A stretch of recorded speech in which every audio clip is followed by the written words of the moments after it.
लद्दाख के चुमार में एक बार फिर चीन ने घुसपैठ की कोशिश की, हालांकि भारतीय सेना ने चीन के मंसूबों को नाकाम कर दिया।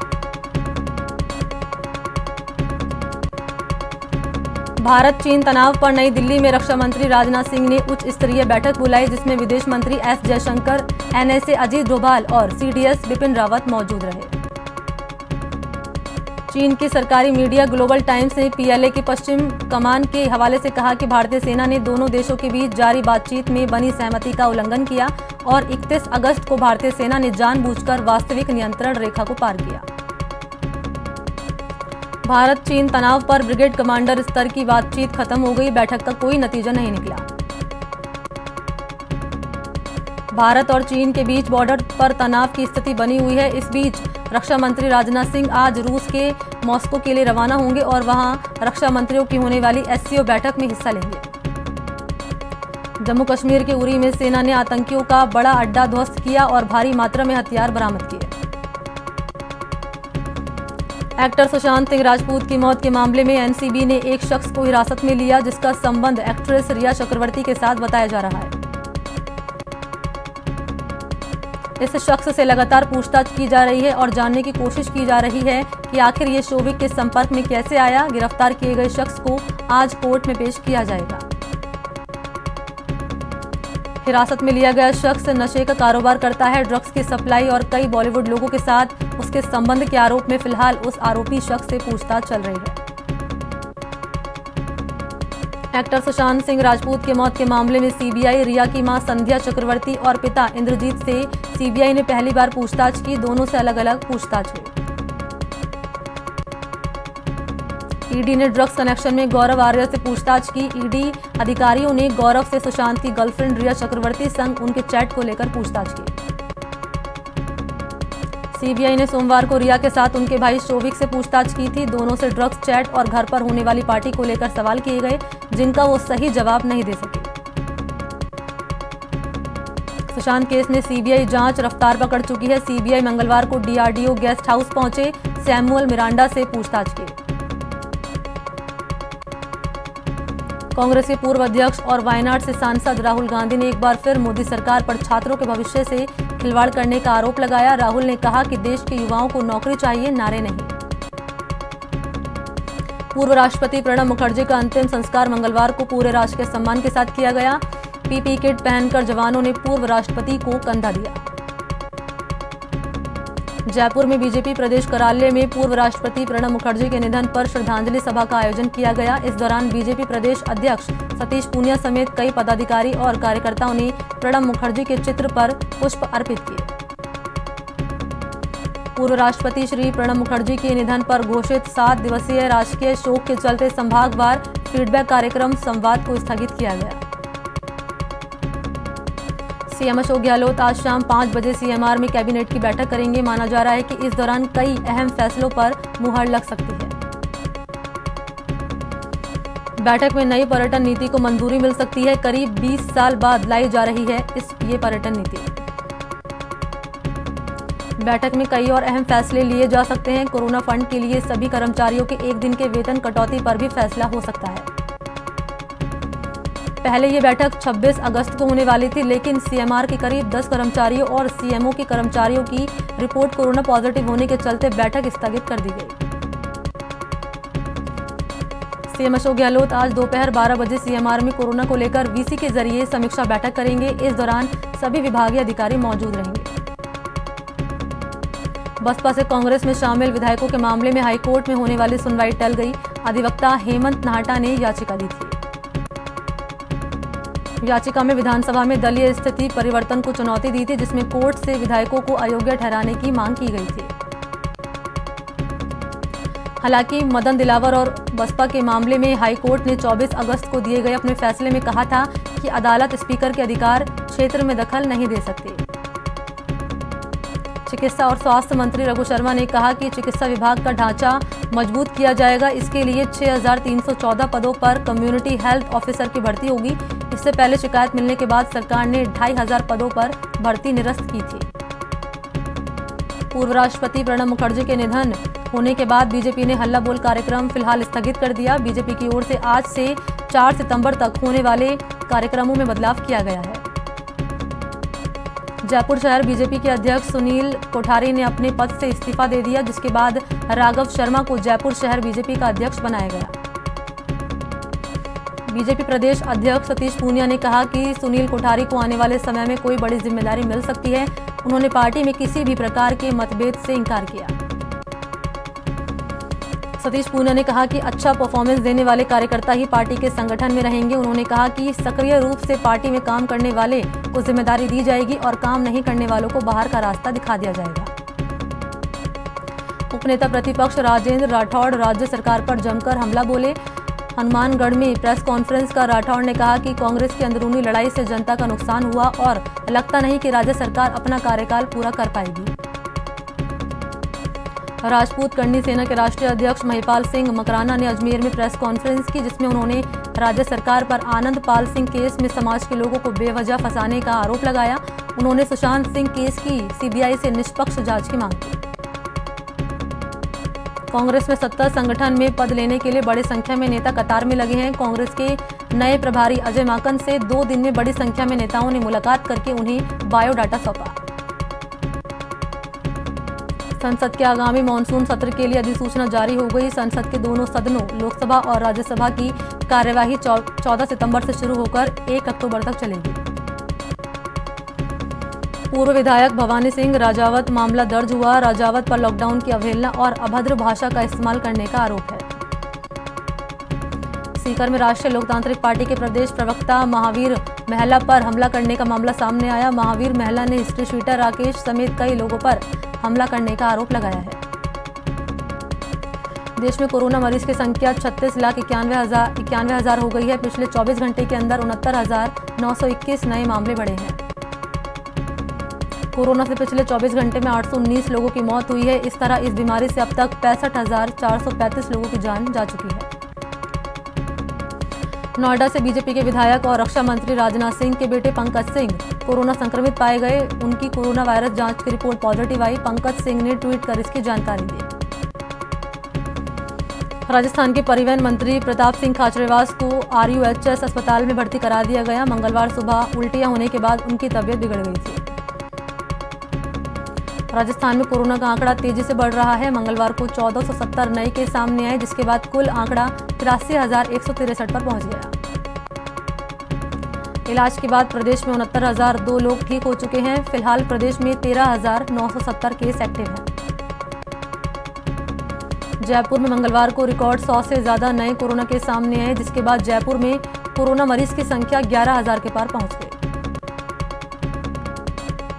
कोरोना का संक्रमण अब विधानसभा तक पहुंच गया। स्पीकर ऑफिस के 6 कर्मचारी पॉजिटिव पाए गए। इनकी स्पीकर आवास पर सोमवार को जांच हुई थी। बीकानेर में एक डॉक्टर की लापरवाही के चलते चिकित्सा विभाग और मरीजों में हड़कंप मच गया। बताया जाता है कि कोरोना पॉजिटिव आने के बाद भी डॉक्टर मरीजों को देखता रहा, साथ ही चिकित्सा विभाग की हर मीटिंग में भी हिस्सा लेता है। CMHO ने डॉक्टर को कारण बताओ नोटिस जारी किया। कोटा में मंगलवार को कोरोना के 140 नए केस सामने आए, जिसके बाद जिले में कोरोना मरीज की संख्या 7,000 के पार पहुंच गई। कोटा में लॉकडाउन के उल्लंघन के आरोप में पुलिस ने 600 लोगों के खिलाफ कार्रवाई की। पुलिस ने बिना मास्क और अनावश्यक घूमने वाले 95 जबकि सोशल डिस्टेंसिंग का पालन नहीं करने वाले 297 लोगों के खिलाफ कार्रवाई की। कोटा के MBS अस्पताल में 12 से ज्यादा लोगों की रिपोर्ट कोरोना पॉजिटिव आने के बाद हड़कंप मच गया। फिलहाल ब्लड बैंक में प्लाज्मा थेरेपी प्रक्रिया को स्थगित कर दिया गया है। सवाई माधोपुर के बजरिया में लॉकडाउन के नियमों का पालन नहीं करने पर कार्रवाई की गई। इस दौरान करीब 12 से ज्यादा दुकानों के चालान काटे गए। कोटा जिला प्रशासन ने शहर में लॉकडाउन में ढील देने का ऐलान किया है। दोपहर 12 बजे से शाम 5 बजे तक सभी व्यापारिक प्रतिष्ठानों को खोलने की छूट दी गई है। चूरू के राजकीय भारतीय अस्पताल में कोरोना आइसोलेशन वार्ड से एक बाल अपचारी फरार हो गया। सुजानगढ़ पुलिस ने बाल अपचारी को बाइक चोरी मामले में गिरफ्तार किया था।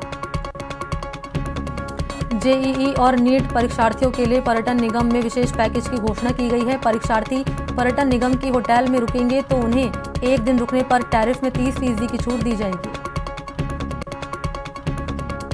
वहीं अगर परीक्षार्थी एक दिन से ज्यादा का पैकेज लेते हैं तो उन्हें 40% तक की छूट दी जाएगी। 7 सितंबर तक JEE नीट परीक्षा का आयोजन होना है। जेईई परीक्षार्थियों को परीक्षा देने के लिए परीक्षा केंद्र तक फ्री बस सेवा दी जा रही है। परीक्षार्थी 7 सितंबर तक इस सुविधा का लाभ ले सकते हैं। देश भर में मंगलवार से जेईई मेंस की परीक्षाओं की शुरुआत हुई। जयपुर में भी कई केंद्रों पर परीक्षा का आयोजन हुआ। पहले दिन बीआर्क और बी प्लानिंग की परीक्षा हुई।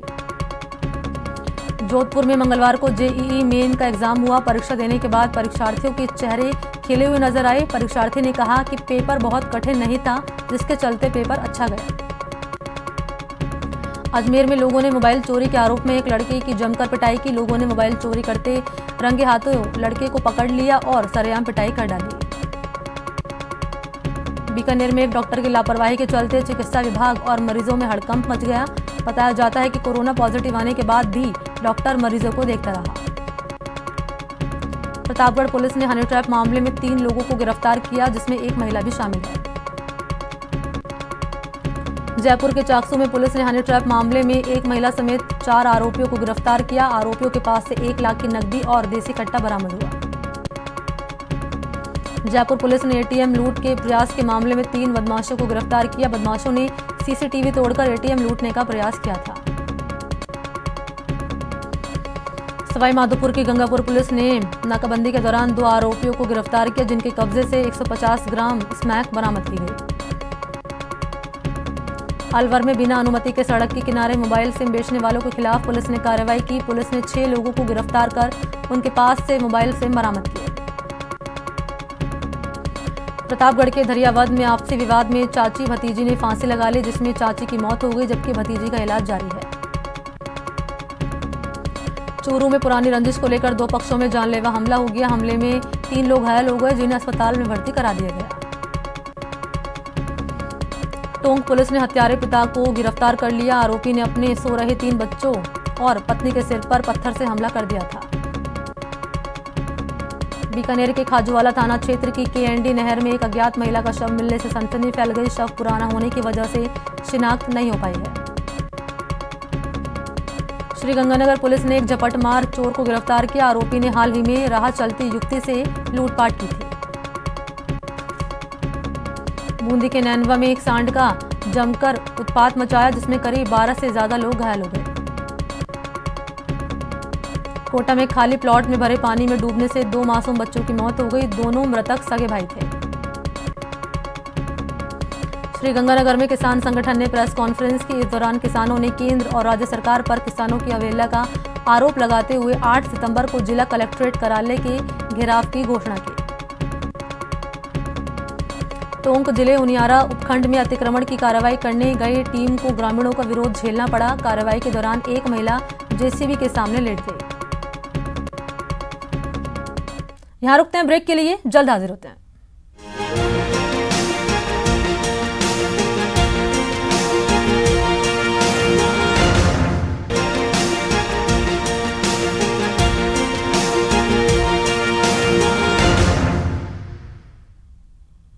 ब्रेक के बाद आपका स्वागत है। चलिए बढ़ते हैं खबरों की ओर। अलवर जिले में दूषित लड्डू खाने से करीब 12 लोग बीमार हो गए। सभी को अस्पताल में भर्ती कराया गया। उपचार के बाद घर भेज दिया गया। श्रीगंगानगर के रायसिंह नगर सेक्टर में गलती से सरहद पार कर नापाक नागरिक भारत सीमा में घुस गया था, जिसे भारतीय सेना ने पाकिस्तान को सौंप दिया। श्रीगंगानगर के जिला अस्पताल के प्रसूति कक्ष में आशा सहयोगिनी के साथ दुर्व्यवहार का मामला सामने आया। मामले में कार्रवाई की मांग को लेकर आशा सहयोगिनी ने डिप्टी सीएमएचओ को ज्ञापन सौंपा। सवाई माधोपुर कलेक्टर नन्नू मल पहाड़िया की मां का तबियत बिगड़ने के चलते निधन हो गया। उनका अंतिम संस्कार पैतृक गांव में किया जाएगा। पूर्व राष्ट्रपति प्रणब मुखर्जी के निधन पर प्रदेश में राजकीय शोक घोषित किया गया, जिसके चलते मंगलवार को प्रदेश भर के सरकारी कार्यालयों में अवकाश रहा। अनंत चतुर्दशी के मौके पर मंगलवार को कोटा में कोरोना के चलते जारी की गई गाइडलाइन के मुताबिक गणपति का विसर्जन किया गया। प्रशासन ने श्रद्धालुओं से सोशल डिस्टेंसिंग की पालना के साथ सिर्फ चुनिंदा लोगों को ही विसर्जन के दौरान घरों से बाहर निकलने की अनुमति दी। सवाई माधोपुर जिला मुख्यालय के योग परमहंस आश्रम में गणेश चतुर्थी को स्थापित किया गया। गणेश प्रतिमा का अनंत चतुर्दशी के अवसर पर चंबल नदी में विसर्जन किया गया। कोटा में अनंत चतुर्दशी पर्व मनाया गया। किशोर सागर तालाब की पाल बारादरी घाट पर गणपति बप्पा को विदाई दी गई। सीकर के प्रसिद्ध खाटू श्याम मंदिर को 30 सितंबर के बाद खोला जाएगा। जीर्ण माता मंदिर को 15 सितंबर के बाद खोला जाएगा। दोनों मंदिरों को कोरोना से बचाव की पूरी तैयारी करने के बाद ही खोला जाएगा। कोटा में एक डॉक्टर ने पर्यावरण बचाओ और कोरोना की रोकथाम का संदेश देते हुए कृत्रिम स्विमिंग पूल बनाकर गणपति का विसर्जन किया और कोरोना महामारी से मुक्ति की प्रार्थना की। प्रधानमंत्री की सुरक्षा से जुड़े 3 साल पुराने मामले को लेकर चूरू पहुंची एटीएस की टीम ने जिले के शिक्षा विभाग के अधिकारियों से पूछताछ की। पीएम मोदी और अमित शाह की हत्या की साजिश को लेकर की गई पूछताछ। कोटा के पार्वती नदी में सीमेंट से भरा ट्रेलर फंस गया, जिससे 4 घंटे की कड़ी मशक्कत के बाद बाहर निकाला गया। कोटा में मंगलवार को हुई बारिश से मौसम सुहावना हो गया, साथ ही कुछ दिनों से तेज पड़ रही गर्मी से लोगों को राहत मिली। श्रीगंगानगर में बरसात का पानी लोगों की परेशानी का सबब बन गया। जिला मुख्यालय पर बरसाती पानी के जमा होने से वाहन चालकों को परेशानी का सामना करना पड़ रहा है। मैनचेस्टर में हुए तीसरे T20 मैच में पाकिस्तान ने इंग्लैंड को 5 रनों से हरा दिया। पाकिस्तान ने इंग्लैंड को जीतने के लिए 191 रनों का लक्ष्य दिया था, लेकिन इंग्लैंड की टीम 185 रन ही बना सकी। 3 मैचों की सीरीज 1-1 से बराबरी पर छूटी है। रॉयल चैलेंजर्स बंगलौर के कप्तान विराट कोहली ने एक बार फिर खिलाड़ियों से बीसीसीआई के स्टैंडर्ड ऑपरेटिंग प्रोसीजर का पालन करने की अपील की। ऐसा उन्होंने 8 दिन में दूसरी बार किया है। पारिवारिक वजहों का हवाला देकर आईपीएल छोड़कर भारत लौटे सुरेश रैना ने पठानकोट में अपने रिश्तेदारों पर हुए जानलेवा हमले की जांच की मांग की और पंजाब के मुख्यमंत्री कैप्टन अमरिंदर सिंह से ट्वीट कर इंसाफ मांगा। पूर्व भारतीय तेज गेंदबाज जवागल श्रीनाथ का मानना है कि महेंद्र सिंह धोनी क्रिकेट में किसी योगी की तरह हैं। धोनी जीत के बाद भी सबसे बेशकीमती ट्रॉफी भी किसी दूसरे खिलाड़ी को थमाकर अलग हो जाते हैं। इस साल आईपीएल में डेब्यू करने वाले दक्षिण अफ्रीका के तेज गेंदबाज एनरिच नॉर्थजे ने कहा कि कोरोना के बीच दोबारा ट्रेनिंग शुरू करना जेल से रिहा होने जैसा है। बालकनी की जगह बाहर मैदान पर होना अच्छा है और वो इसे बयान नहीं कर सकते। ऑस्ट्रेलिया के तेज गेंदबाज केन रिचर्डसन इस साल आईपीएल नहीं खेलेंगे। वो जल्द पिता बनने वाले हैं, इसलिए उन्होंने आईपीएल से हटने का फैसला किया। वर्ल्ड नंबर 1 सर्बिया के नोवाक जोकोविच यूएस ओपन के दूसरे राउंड में पहुंच गए। उन्होंने बोस्निया हर्जेगोविना के दामिर जुमुहुर को सीधे सेटों में 6-1, 6-4 और 6-1 से हराया। भारत के युवा पुरुष एकल खिलाड़ी सुमित नागल ने मंगलवार को शानदार जीत दर्ज करते हुए अपने करियर में पहली बार किसी ग्रैंड स्लैम के दूसरे दौर में जगह बनाई। सुमित नागल ने यूएस ओपन के पहले दौर में अमेरिका के ब्रैडली क्लेन को मात दी। अमेरिका में चुनाव प्रचार के बीच अब वहां पोर्टलैंड में हुई हिंसा पर राजनीति शुरू हो गई। इस मामले में राष्ट्रपति डोनाल्ड ट्रंप और डेमोक्रेटिक उम्मीदवार जो बाइडेन इस हिंसा के लिए एक दूसरे को जिम्मेदार ठहरा रहे हैं। इजराइल की एल आल एयरलाइंस की विमान पहली बार अबू धाबी पहुंची। शांति समझौते की घोषणा के बाद संबंधों को सामान्य बनाने के लिए ये एक बड़ा कदम है। साउथ चाइना सी में चीन की नापाक कोशिशों के खिलाफ फिलीपींस खुलकर सामने आ गया। फिलीपींस के विदेश मंत्री टियोडोरो लॉक्सिन जूनियर ने कहा कि साउथ चाइना सी में चीन के दखल की सूरत में फिलीपींस अमेरिका की मदद लेगा। मुस्तफा अदीब को लेबनान का नया प्रधानमंत्री नामित किया गया। पीएम बनने के बाद मुस्तफा अदीब ने कहा कि ये देश के लिए काम करने का समय है और लेबनान में एक बार फिर उम्मीद कायम करने के लिए सभी पार्टियों को मिलकर काम करना होगा। टेस्ला के चीफ एग्जीक्यूटिव और स्पेस एक्स के फाउंडर एलन मस्क ने दिमाग को पढ़ने वाला चिप पेश किया। ये सिक्के के आकार का है। ताइवान में पतंग महोत्सव में एक हादसा होने से बच गया। यहाँ 3 साल की एक बच्ची पतंग की पूंछ में फंस गई और हवा में उड़ने लग गई।